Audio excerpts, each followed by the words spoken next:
भारत माता की।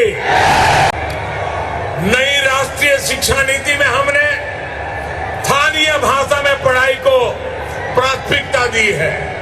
अब आप ही बताइए, जब तेलुगु में टेक्नोलॉजी और मेडिकल की पढ़ाई होगी तो तेलंगाना के गांवों की गरीब परिवार के माताओं के सपने सच हो करके रहेंगे कि नहीं रहेंगे। इससे आत्मनिर्भर भारत के निर्माण के लिए टैलेंट का पुल बड़ा होगा या नहीं होगा? भाइयों और बहनों, आत्मनिर्भर भारत अभियान को रामागुंडम खाद कारखाना भी सशक्त कर रहा है। आप सभी ये जानते हैं कि बीते दशकों में देश के जो अनेक खाद कारखाने बंद हुए थे, उनमें से ये भी एक था। 2015 में हमने इसको फिर से चालू करने के लिए काम शुरू किया। लगभग 6,500 करोड़ रुपए का निवेश किया। अब यहां फर्टिलाइजर का उत्पादन शुरू हो चुका है। बहुत जल्द इसको भी राष्ट्र के लिए समर्पित कर दिया जाएगा। ये तेलंगाना के किसानों के लिए, भारत के किसानों के लिए कितनी बड़ी सुविधा है, इसका आप अंदाज लगा सकते हैं। इससे खाद पर हमारी विदेशी निर्भरता कम हो जाएगी। भाइयों और बहनों, हमारा निरंतर प्रयास है कि तेलंगाना के किसानों का जीवन आसान हो, उनको अपनी उपज का अधिक से अधिक लाभ मिले।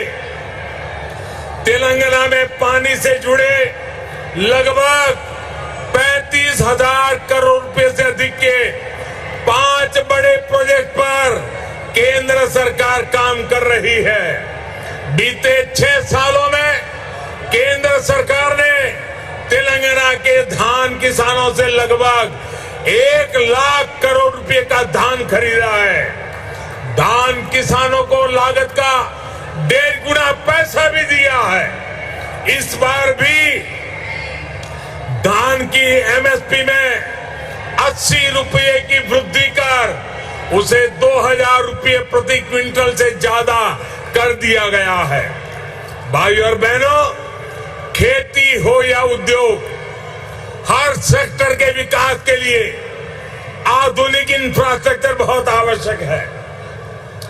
तेलंगाना का गांव हो या शहर, आधुनिक कनेक्टिविटी इंफ्रास्ट्रक्चर के लिए भाजपा के नेतृत्व वाली केंद्र सरकार अभूतपूर्व काम कर रही है।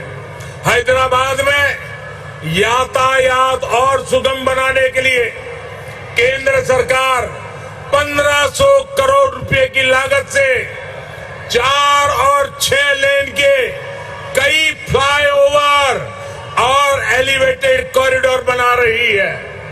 इस हाईटेक सिटी में जाम की परेशानी कम करने के लिए केंद्र सरकार 350 किलोमीटर परिधि की रीजनल रिंग रोड भी बनाने जा रही है। भाइयों और बहनों, हमारा प्रयास है कि तेलंगाना के कोने कोने तक बेहतरीन कनेक्टिविटी पहुंचे। पिछले 8 वर्षों में तेलंगाना में नेशनल हाईवे की लंबाई 2 गुनी हो चुकी है। 2014 में तेलंगाना राज्य में लगभग 2500 किलोमीटर के नेशनल हाईवे थे। आज 5,000 किलोमीटर लंबा नेटवर्क है।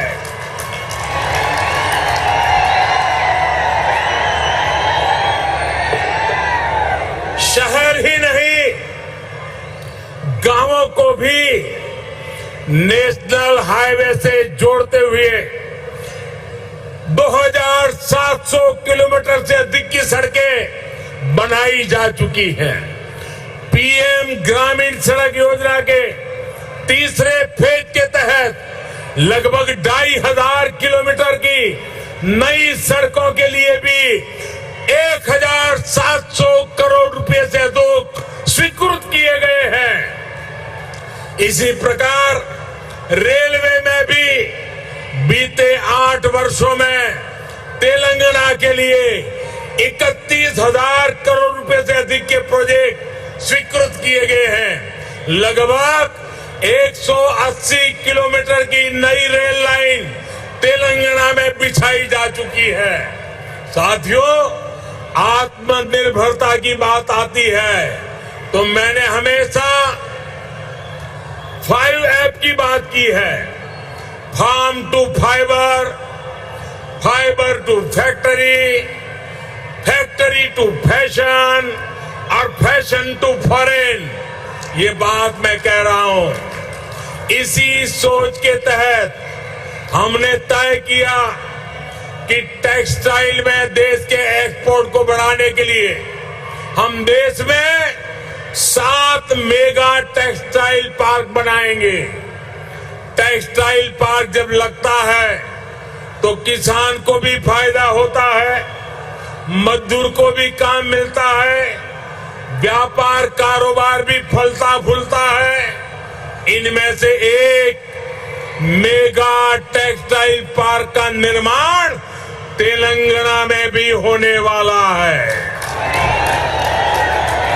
ये टेक्सटाइल पार्क यहां बन जाएगा तो तेलंगाना के किसानों को तो लाभ होगा ही, जहां हजारों नौजवानों के लिए रोजगार के नए अवसर बनेंगे। साथियों, हैदराबाद देश की आत्मनिर्भरता का, देश के आत्मविश्वास का प्रमुख सेंटर है। तेलंगाना के दूसरे शहरों और गांवों में भी असीम सामर्थ्य है। यहाँ के खेतों में, यहाँ के किसानों के पास देश और दुनिया को देने के लिए बहुत कुछ है। यहाँ प्रकृति ने भी कोई कमी नहीं रखी है। मैं आपको विश्वास दिलाता हूं कि जब तेलंगाना में भाजपा की डबल इंजन सरकार बनेगी तो तेलंगाना के शहर, तेलंगाना के हर गांव विकास के लिए यहां और तेजी से काम होगा। हमें सबको पॉजिटिविटी से जोड़ना है, सबको विकास से जोड़ना है। तेलंगाना के विकास की गति को हमें और तेज करना है। सबका प्रयास से ही हम तेलंगाना को विकास के नए शिखर पर ले जा सकते हैं। मेरे प्यारे तेलंगाना के भाइयों बहनों, विशेषकर मेरी माताएं बहनें, विशेष करके मेरे जोश से भरे नौजवान, आप इतनी बड़ी संख्या में हम सबको आशीर्वाद देने के लिए आए हैं। इसलिए मैं हृदय से तेलंगाना वासियों का नमन करके अभिनंदन करता हूं। आपका बहुत बहुत धन्यवाद करता हूं। मेरे साथ पूरी ताकत से बोलिए, भारत माता की। दोनों मुट्ठी ऊपर करके बोलिए, भारत माता की।